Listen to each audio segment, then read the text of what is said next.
Kevin Pajaro Mariñez, K.P.M, is the guest for this week's episode. So glad to have him on the show. He's a mentor, one of the bigger faculty members, a big part of OMA. And today we're going to have a conversation with him, learn about where he's from, what makes him who he is, and a little bit about that impact. Yeah, I'm glad to be here, man. Thanks for having me. I appreciate you. Yeah, man, we just came off MLK Day, which you were a big part of. Yeah. How was that experience? Was it similar to last year? Was there anything different? Yeah, I mean, I would say MLK Day is such a big program, and I think it's easy to look at it from the lens of like, oh, one adult does this particular thing, another adult does this other thing, but we're actually all collaborating a lot. So my particular role in the program this year and last year and the years before then was really thinking about the workshop offering. So all of the workshops that students got to engage in with the variety of presenters, both faculty who are here and then external speakers, were folks that I had curated with the help of people on my subcommittee that I chaired and led them through. So it was an incredible experience, man. And I would say similarities from last year, we actually had some speakers return for a second or third year. And the reason I do that is because students express strong interest in having those kinds of sessions. So an example is I actually had one of my friends and fraternity brothers, Tadeo Asojano. He taught the Afro-Cuban dance workshop over at the Bold. And I think this was his third year coming through. And a lot of people love his workshop because it's obviously movement.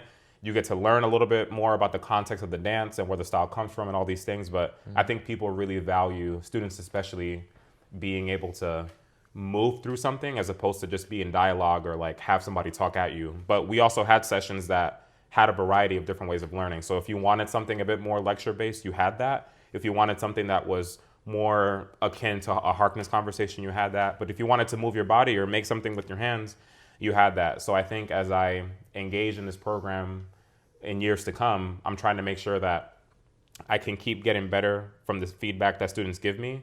And it's very clear that students really value being able to do something that's active and engaging as opposed to passively absorbing information, which is not bad. I just think it's a different way of learning that might not be the most optimal for MLK Day. So I'm just excited to be able to do the work, man. It's a lot. It's a heavy lift, but I don't do it alone. So I'm grateful to just engage in the experience as authentically as I can. And that students and our adults get to benefit from that, I think is awesome.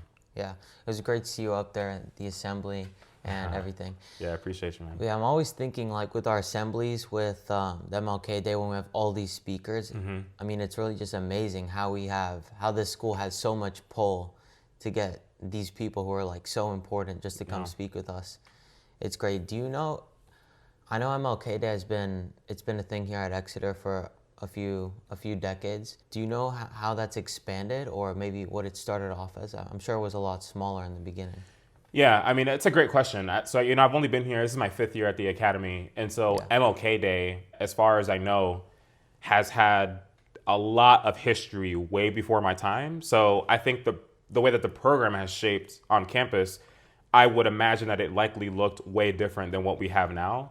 But something that I try to remember is that while I know MLK in its current iteration for the past 5 years and the way that I know it, like historically, the way that the program has been executed on campus was probably really important for the times that like people were living in that moment. So while I'm not too sure on like what the program may have looked like before my time, I do get the sense that people on this campus, faculty who are still here and faculty who have long since either transitioned out of the academy or have just retired, I think that the program has served a really important role in getting the community together in a way that moves beyond just like what you learn in a history class or what you do at a random campus program. I think MLK Day really acts as a unifying program to get people together around the important legacy of not just Dr. Martin Luther King, but I think the legacy of a lot of other civil rights leaders who I would imagine you probably get to learn about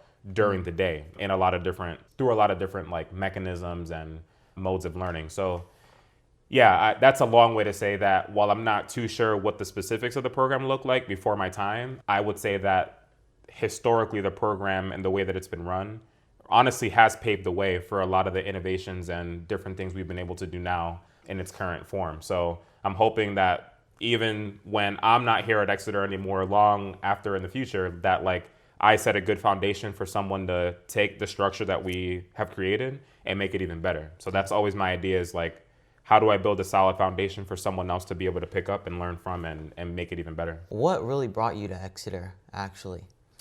Yeah, this is a great question. I actually was thinking about this before I got here. And I think it's important for the people watching to know that where I grew up in Providence, Rhode Island, I'm sure that there were some people in my community or loved ones that I had who maybe like knew about the idea of boarding schools, but like no one in my circle was thinking like schools like Exeter existed. As far as we knew, like this whole environment, the closest you might have gotten is like a Harry Potter movie. You know what I mean? Like just thinking about like, yo, you live where you learn. You got 2 dining halls to choose from on campus at any given moment. You have a health center in case you get sick and you got to like figure out your health situation, and so many resources that allow you to like engage in so many different opportunities. These were not things that these are things that I didn't have access to, but this wasn't even like a conversation. That being said, the way that I got here, you know, the power of networking, I actually had a really dope mentor, Kate Slater, who one day hit me up out of the blue and was like, yo, Kev, like there's this job at Phillips Exeter Academy, Assistant Director of Equity and Inclusion. Like I think you could do this job. And I was working at the University of Michigan at that time. And I was doing a lot of DEI work, just like on a volunteer basis. Like I really liked it, but it wasn't my core job function. My job was something else. So my mentor hit me up with the job. I looked up the school because I'm like, yo, what the heck is a Phillips Exeter Academy? You know, I go on the Google sphere, look up the school, and I'm like, yo, like people live where they learn. When I saw the courses of instruction, I'm like, yo, this is like college, low key. And so once I'm like getting through all that, I'm like, oh, I don't know if this is a place that I would be even considered for, because it's also a high school, right? And I had one experience prior to the job that I was working doing high school related work, but it wasn't in an environment like this. So I was a bit hesitant to apply at first, but I looked at the job description and I'm like, yo, I can definitely do what they're asking. And thank goodness the universe worked the way it was supposed to, and I got aligned with the opportunity I was meant to have. So I am here 5 years later, man. So I'm grateful. I've met a lot of really dope people, and students and adults, you included. So I think I'm happy that things worked out the way they did, because since being here, I've gotten exposed to so many different kinds of opportunities. But I think most importantly, I've been able to engage in a lot of like mentorship and support, both on the student and adult end, that I just don't think I would have been able to in a lot of other job contexts. So I'm happy that the Academy gave me that opportunity, and that I get to be here literally during the workday, like talking to you as a part of like what my trajectory is and how I got here. So that feels good. Like I don't think you could do or say a lot of these things in another job. Yeah, that's true. I actually didn't know you were from Providence, Rhode Island until like just now. Yeah. And I don't know, Rhode Island is one of those states where maybe you don't always have the clearest image. Like when you think of a New Yorker, you know what you're thinking of. When you think of maybe someone from California, you have an idea. Yeah. But maybe being from Rhode Island isn't somewhere that people would guess you might be from. Like, what do you think about when you remember your childhood, or how that shaped you as a person growing up there? Yeah, no, it's a beautiful question. First, I will say, like, if people don't know about Rhode Island, I don't think that's like the worst thing in the world, because we're the smallest state on the map. And honestly, there's not like a ton happening. There are some dope things happening in Rhode Island. Like I love Providence in particular, because that's where I grew up and where I was raised. But yeah, Rhode Island, like it's a small state, and it definitely small state vibes depending on where you go. So but I would say where I grew up in Providence, in terms of what that has meant for me, in terms of like how I think about home and where I'm at now with the idea of home, because I think that was also a part of your question. When I think of Providence, the immediate things that come to mind are just like lots and lots of culture across so many different identity contexts. So in Providence, you will see Dominicans, Colombians, Guatemalans, folks from the Caribbean, a whole bunch of different immigrant communities all in one place. And so that meant that you could find food and cuisine from a lot of different cultures. You could find cultural practices that are represented in so many different areas that are either familiar to you or are not familiar to you. So that it also meant that I could learn a lot about different kinds of people. And so the irony is that I feel like growing up in Providence really set me up well to do the work that I do now, because it really it was really interesting and impactful for me to grow up around difference in a way that wasn't just like reading about it in a book. Like I really grew up with people who one day you walk into school and you could see anybody from a variety of different cultures at any given moment. And that was just the vibe. It was mutually understood without it being said that like we're all rocking together in some strange way because we're all just kind of here, whether it's at school, a community center, you know, a family party where you're inviting friends. Like we're all kind of like together in that sense. So when I think about home, I definitely think about that. And one shameless plug I will say about home is that Providence, Rhode Island is home to the best dessert, is what I would call it, ever, which is frozen lemonade. And there's people from Rhode Island will typically say Dell's lemonade is like what you need to have. And like Dell's is cute, you know what I'm saying? Like go and have Dell's. But Yeah. Mr. Lemon on Branch Avenue, Providence, Rhode Island is where people need to go. It is amazing, family owned. They've been around since I was a kid and they're still kicking. Shout out to the family and Mr. Lemon. But frozen lemonade was definitely a staple of my upbringing. And I don't know, it feels nostalgic even recalling it now. So there's so many things that I think about when it comes to home, but I would definitely say like lots and lots of culture, frozen lemonade from Mr. Lemon, and I think just generally like really, really good vibes because I grew up with people who like felt familiar to me. And that doesn't always mean that I was best friends with everybody, but when I think back to where the Providence that I grew up in, it feels really nostalgic. And I think I took a lot of that for granted when I moved out and found myself not having the opportunity to move back because jobs kept bringing me further and further away. So the irony is that being in New Hampshire and this job actually has brought me the closest that I've ever lived to Providence. So I kind of consider being back in New England like, yo, this is where I'm meant to be at this time. And Providence is only a 2-hour drive away. So yeah, I'm thankful, man. Yeah, I actually had a little light bulb moment when you were mentioning that whole lemonade thing because when I used to live in Miami in Coconut Grove, there was this like food truck, but this guy had this frozen lemonade. He was like famous in Miami, but only in Miami. Yeah, right. His name was like AC. Everyone called it AC's Ices. He had these little bobbleheads and frisbees. And yeah, I used to always go down there with my dad and my dog to Peacock Park. We just love it. Walk over there, get some lemonade. That's dope, man. Yeah. What is, for the people that know you best on campus or just in this era of your life, what's something they might not expect to know about you when you were younger? Like, how were you different? You know? Yeah.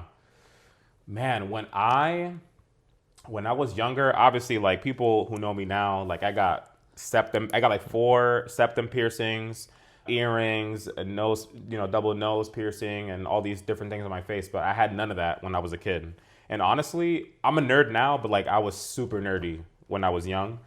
But I think the things that most people would be surprised to know who already don't know this fun fact about me, I actually used when I was in college, so not like super young, but younger than I am now, obviously. When I was in college, I actually used to beatbox as part of a choir group. So the choir group was all women, and I was the only dude. But I didn't sing. I was like, singing is not my jam, but I can beatbox.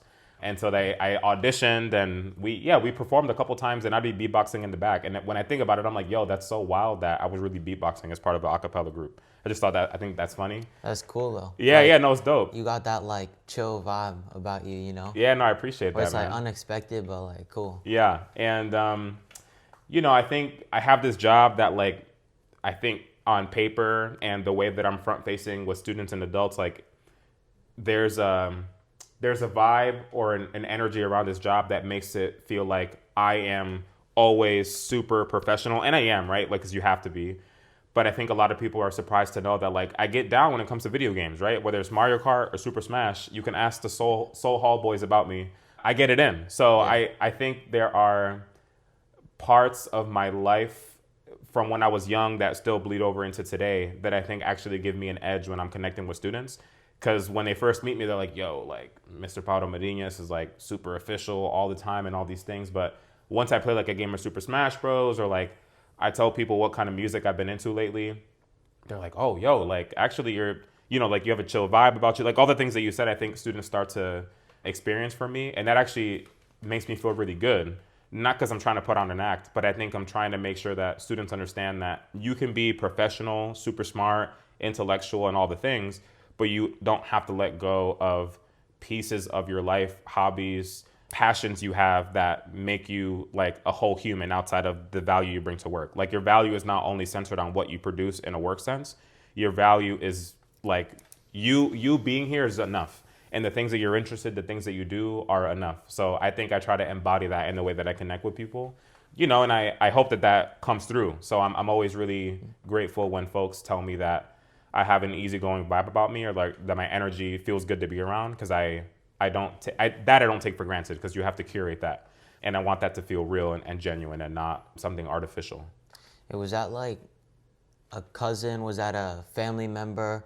Was that just your community, or what do you think? Because I feel like you used to be a little nerdy, whatever, but I feel like your vibe, this like beatboxing when you were younger, still being like the chill faculty now, I feel like that's been there the whole time. Like, how did that get there? Yeah, that's a great question. You know what? I will say that my parents had a lot to do with the way that I thought and currently think about connecting with people. So I always saw my pops and my mom, but I think especially my mom, no matter who you were, what your accolades were, where you were coming from, my mom was always super kind to people, because I think she understood the fundamental reality that like you never know who you're talking to, so you could like potentially be blocking a blessing by being rude to somebody you don't know. And I'm not saying that like if someone's mean to you that you have to put yourself in harm's way and like be kind in the midst of someone else harming you. Like, that's not what I'm saying.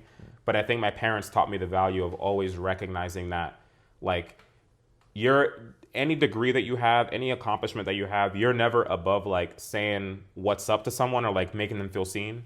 And I saw so many glimpses of that from my mom and the way that my dad was able to get along with literally anybody, crack a joke, Spanish or English, and just like his ability to connect. I think they both really taught me the value of like showing up as best I can with people. So I think my chill vibe and my approachability now was something that I definitely learned, right? Like in school, you kind of figure out like, oh, and when I was in high school, I felt like I was trying on so many different personalities to hopefully fit in and find my people.